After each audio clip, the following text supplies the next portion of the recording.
Assalamualaikum warahmatullahi wabarakatuh. Perkenalkan, kami dari kelompok 1 kelas Palembang. Di sini kami akan membahas materi mengenai layanan bimbingan pribadi untuk pendidikan menengah guna memenuhi tugas mata kuliah bimbingan dan konseling pendidikan menengah. Selamat menyaksikan. Pengertian layanan bimbingan pribadi.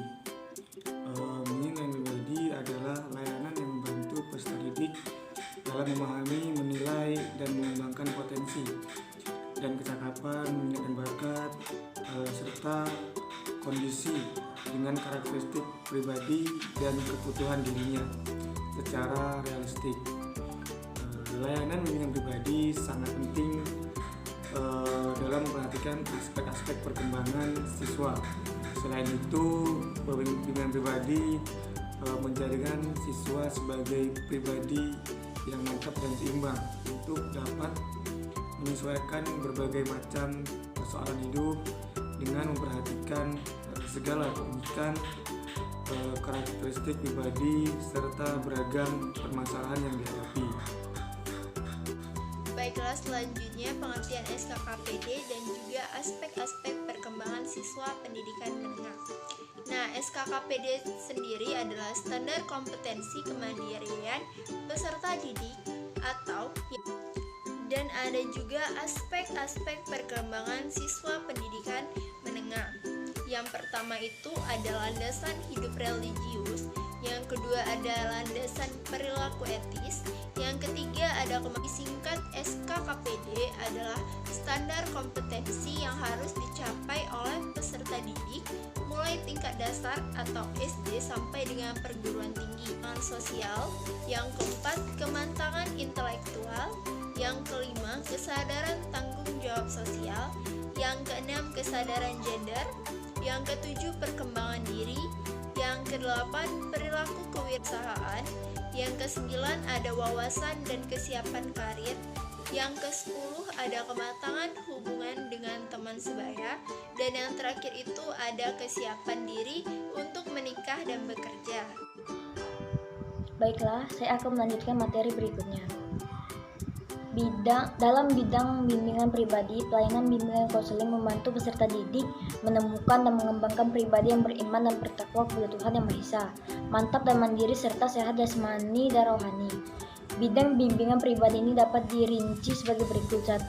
Memantapkan sikap, kebiasaan dan wawasan dalam beriman dan bertakwa kepada Tuhan Yang Maha Esa. 2. Memantapkan pemahaman tentang kebiasaan diri dan pengembangannya. 3. Memantapkan pemahaman tentang bakat dan minat pribadi serta menyalurkan dan mengembangkannya.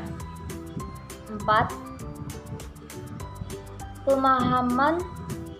Pemantapan dan pemahaman tentang kelemahan diri dan usaha pengentasan dalam memecahkannya.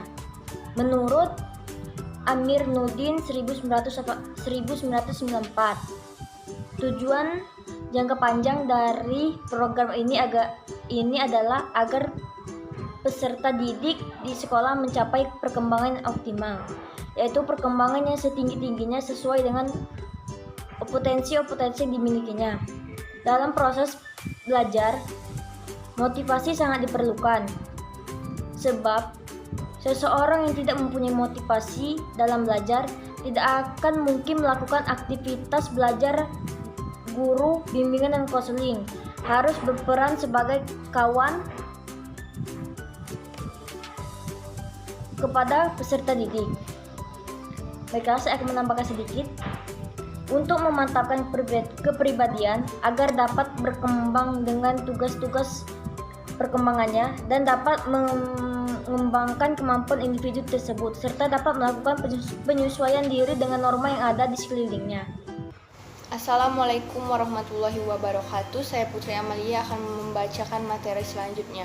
Pada indikator strategi pelaksanaan mengacu pada Permendikbud nomor 111 tahun 2014 tentang bimbingan dan konseling pada pendidikan dasar dan menengah, menyebutkan bahwa strategi layanan bimbingan dan konseling dibedakan atas jumlah individu yang dilayani, jenis dan intensitas masalah yang dihadapi peserta didik atau konseli, dan cara komunikasi layanan.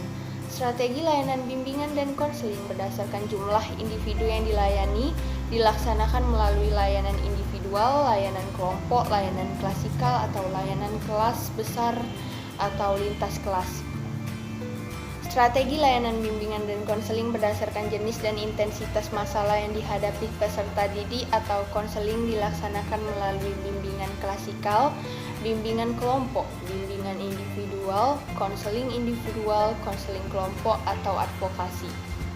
Strategi layanan bimbingan dan konseling berdasarkan cara komunikasi layanan dilaksanakan melalui tatap muka antara konselor atau guru BK dengan peserta didik atau konseling atau menggunakan media tertentu baik media cetak maupun media elektronik.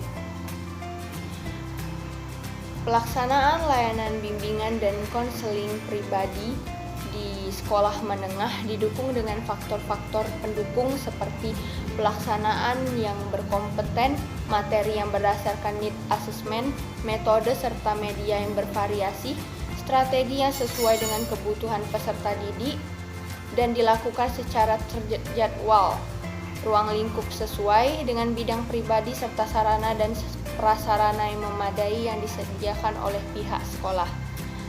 Sekian, terima kasih. Baiklah, demikian materi yang dapat kelompok kami sampaikan. Semoga apa yang kami sampaikan dapat bermanfaat bagi kita semua. Kurang dan lebihnya kami mohon maaf. Kami akhiri. Wassalamualaikum warahmatullahi wabarakatuh.